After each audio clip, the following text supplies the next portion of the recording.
जब भगवान का जन्म हुआ,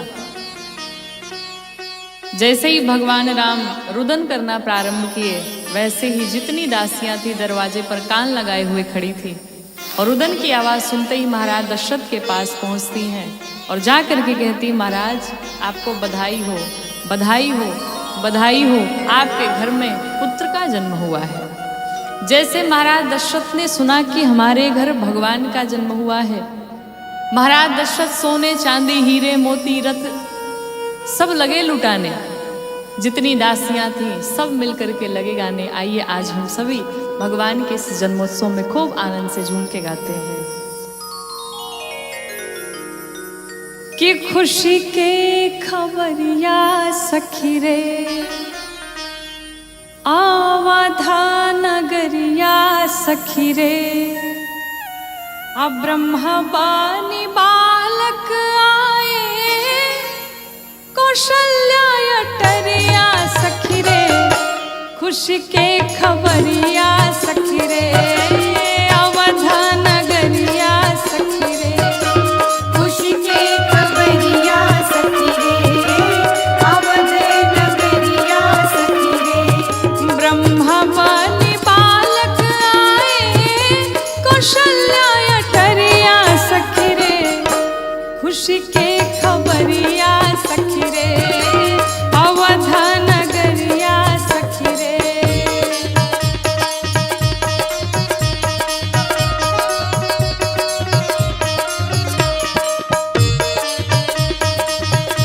बड़े भाव से सभी झूमते हुए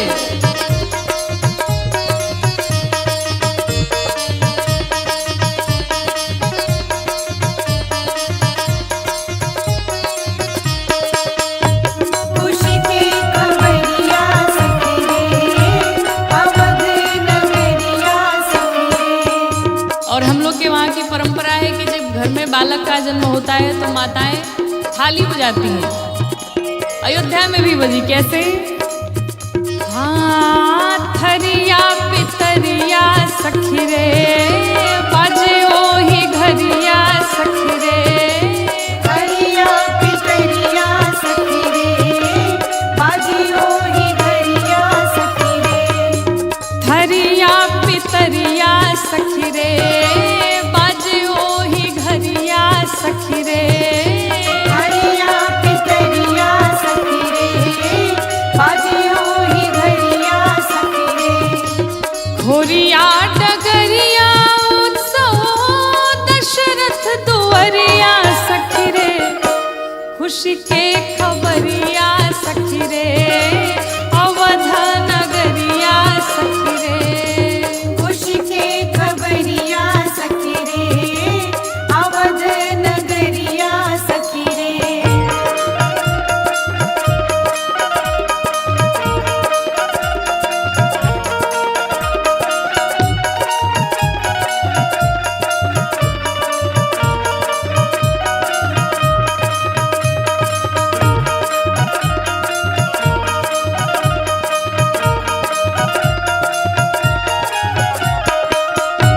खुशी के खबरिया सखी रे अवध नगरिया सखी रे।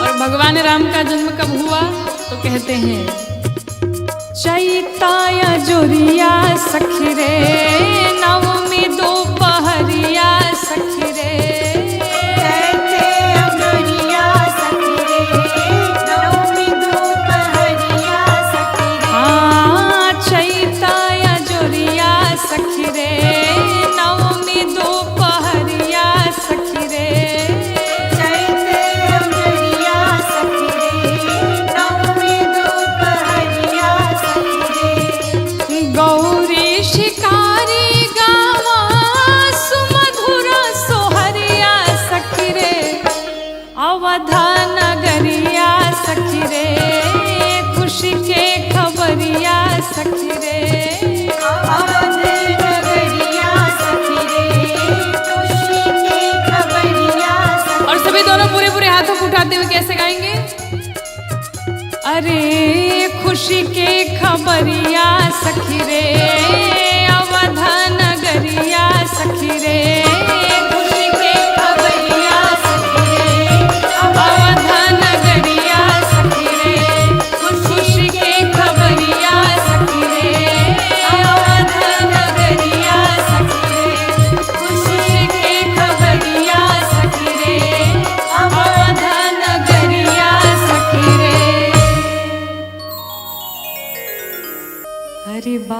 बाजे अवध में बधाई,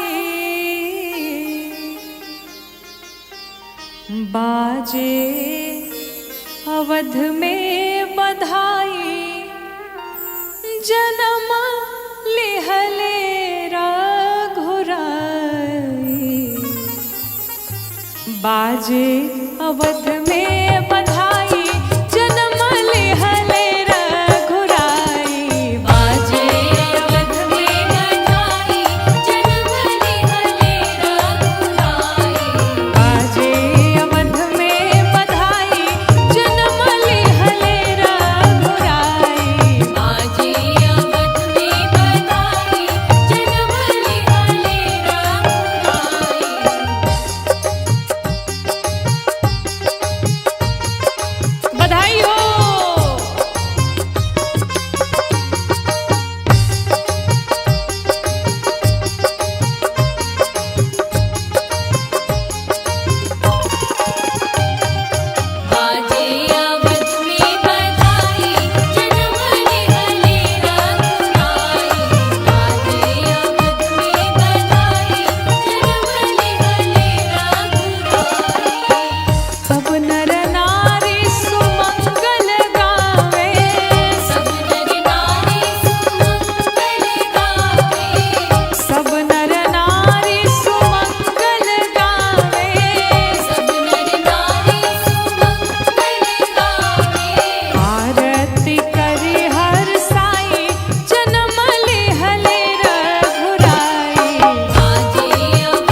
रास्ता साफ, मेरे घर राम पधारेंगे, मेरे घर राम पधारेंगे। राम पधारे हैं, मेरे घर राम पधारे। भील नहीं करती रास्ता साफ, मेरे घर राम पधारेंगे, मेरे घर राम पधारेंगे। बेलनी करती रास्ता साफ, मेरे घर राम पधारे हैं, मेरे घर राम पधारे। राम लखन की सुंदर जोड़ी नैन निहारेंगे, राम लखन की सुंदर जोड़ी नैन निहारेंगे। राम लखन की सुंदर जोड़ी नैन निहारेंगे। राम लखन की सुंदर जोड़ी नैन निहारेंगे। दीनानाथ दया करके मुझ भेलनी को तारेंगे, मेरे घर राम पधारेंगे।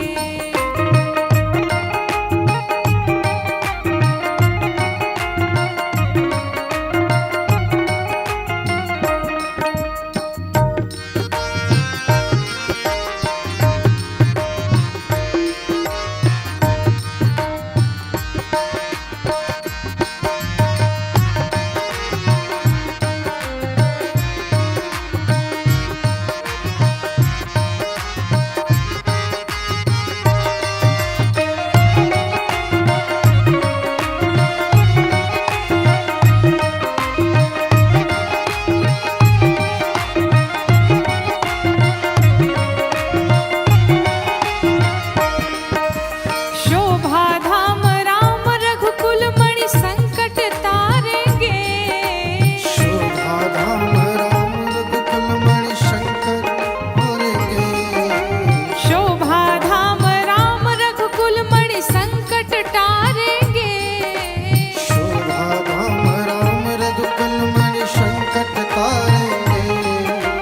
काम क्रोध दो शत्रु हमारे, इनको मारेंगे, हम मेरे घर राम पधारेंगे। मेरे घर राम पधारेंगे, मेरे घर राम पधारेंगे।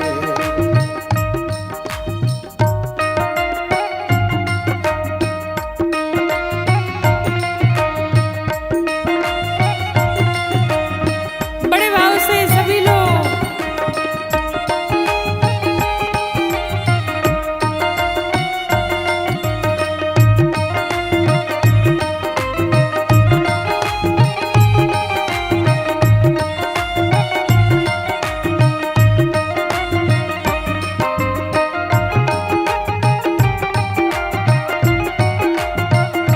राघवेंद्र सरकार की जय हो।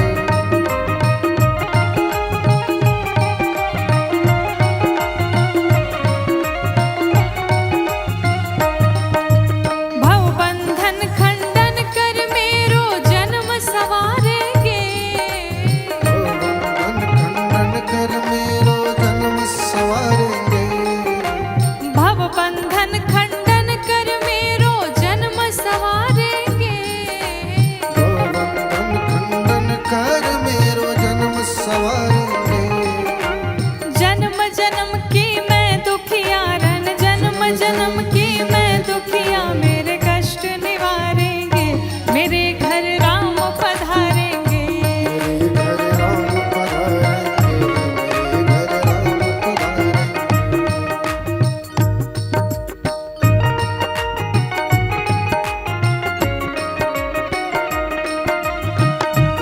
गाइए भाव से झूमते हुए सभी लोग जय हो।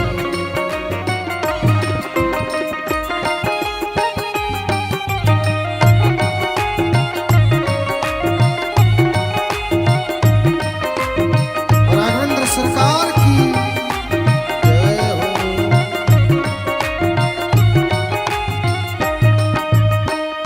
माँ कहती हैं, प्रभु विषय भोग की आशा तृष्णा हम तज डारेंगे।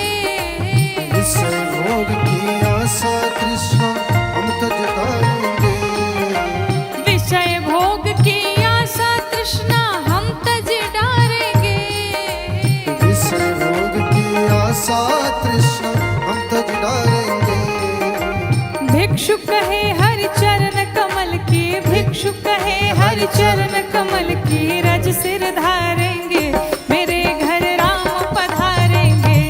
हिलनी करते रास्ता साफ मेरे घर राम पधारेंगे, मेरे घर राम पधारेंगे।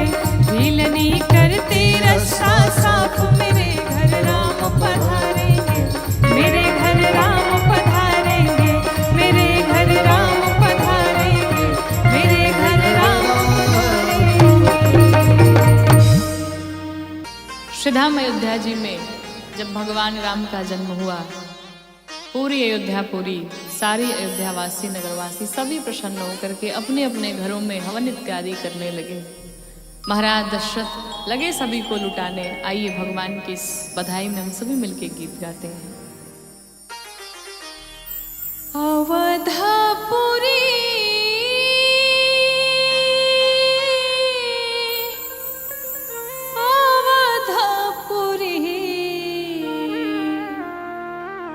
अवधापुरी है रामा, अवधापुरी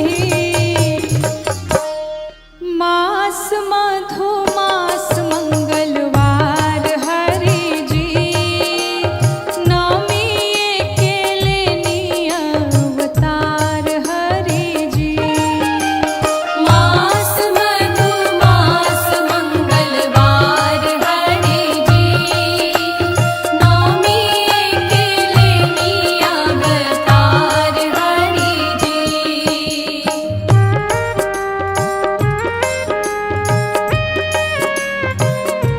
बड़े भाव से बोली रामलला सरकार की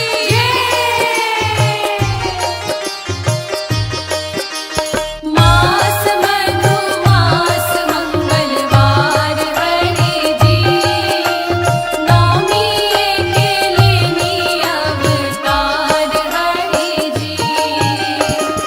मध्य दोपहर अभिजित रे मुहूर्त, ब्रह्म बन बालक गोदी में खूबसूरत।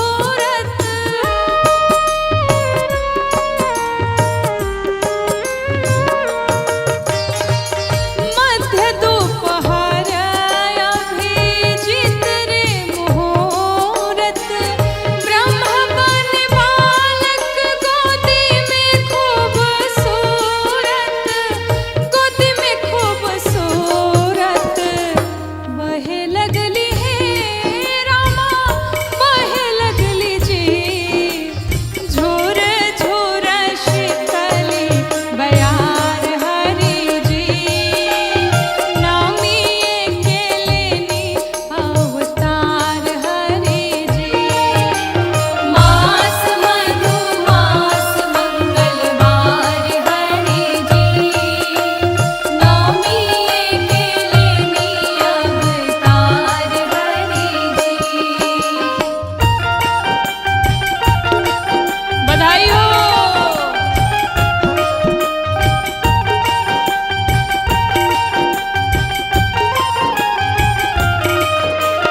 मास मधु मास मंगलवार हरि जी, नवमी अकेले नी अवतार हरि जी।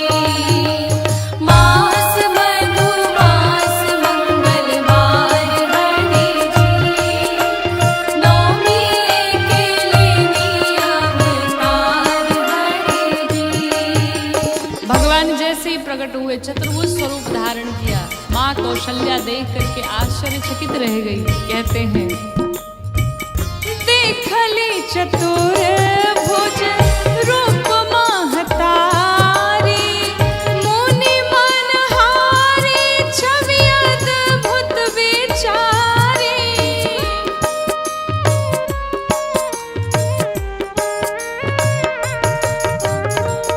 देखली चतुर भुज रूप महतारी, मुनि मनहारी छवि अद्भुत विचारी, अद्भुत विचारी। बालक बनिए,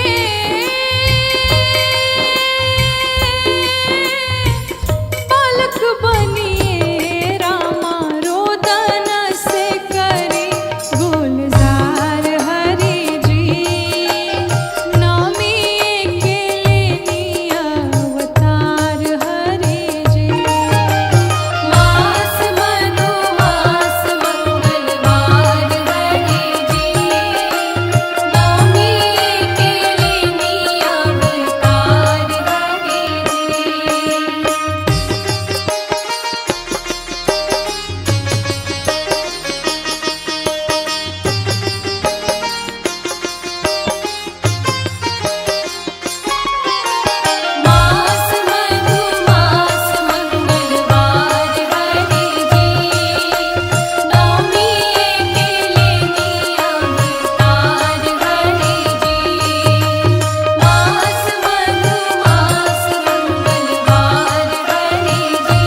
रामा दीन दयाला भई गए प्रगट कृपाला हो रामा दीन दयाला भई गए प्रगट कृपाला ओ रामा दीन दयाला। दीन दयाला हो दीन दयाला दीन दयाला हो दीन दयाला।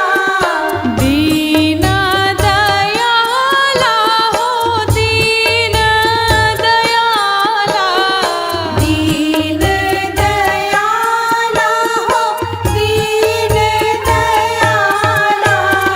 भई गए प्रगट कृपाला हो रामा दीन दयाला भई गए प्रगट कृपाला ओ रामा दीन दयाला।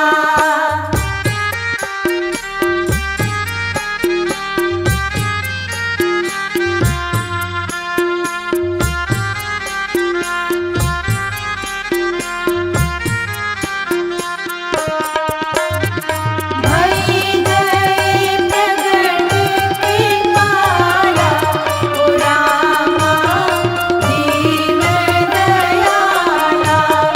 भई गए प्रगट कृपाला ओ रामा दीन दयाला। और कौन आया शोभा के सिंधु आए आए दीन बंधु आए शोभा के सिंधु आए आए दीन बंधु आए।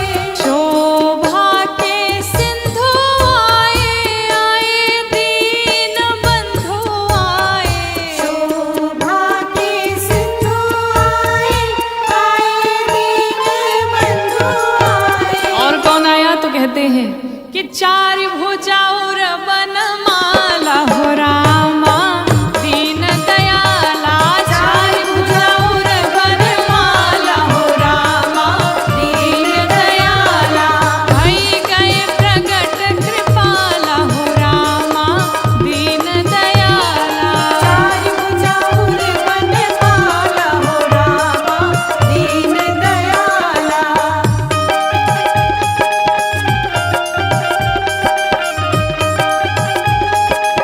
बड़े भाव से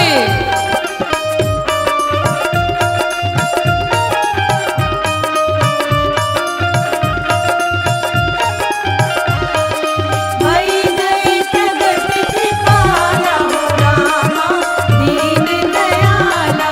भई गए प्रगट कृपाला हो रामा दीन दयाला। और जैसे ही माँ कौशल्या ने कहा राम अब शिशु बन जाइए, भगवान सुनी बचन सुजाना रोद न ठाना, स्वयं भगवान शिशु बन गए। तो कहते हैं कि मातु के बचन माने शिशु हो रोदन ठाने। मातु के बचन माने शिशु हो रोदन ठाने। मातु के वचन माने शिशु हो रोदन ठाने। मातु के बचन माने शिशु हो रोदन ठाने। और वो परम ब्रह्म परमेश्वर आज मैया कौशल्या के गोद में बालक बन के खेलने लगा। कहते हैं कि ब्रह्म बन गोदिया के लाला हो रामा दीन दयाला ब्रह्म बन गोदिया के लाला हो रामा दीन दयाला। ब्रह्म बने गोदिया के लाला हो रामा दीन दयाला।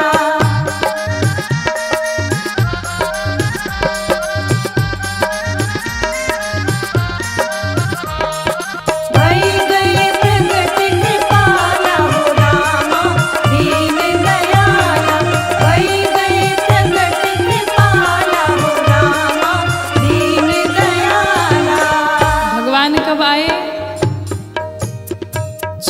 चैत नवमी मंगलवार दोपहर अवतार। चैत नवमी मंगलवार दोपहर अवतार। चैत नवमी मंगलवार दोपहर अवतार। चैत नवमी मंगलवार दोपहर अवतार। और भगवान के जन्म की सूचना पाकर के सारे अयोध्यावासी झूम उठे, कहते हैं कि गौरी शिकारी किए हल्ला हो रामा।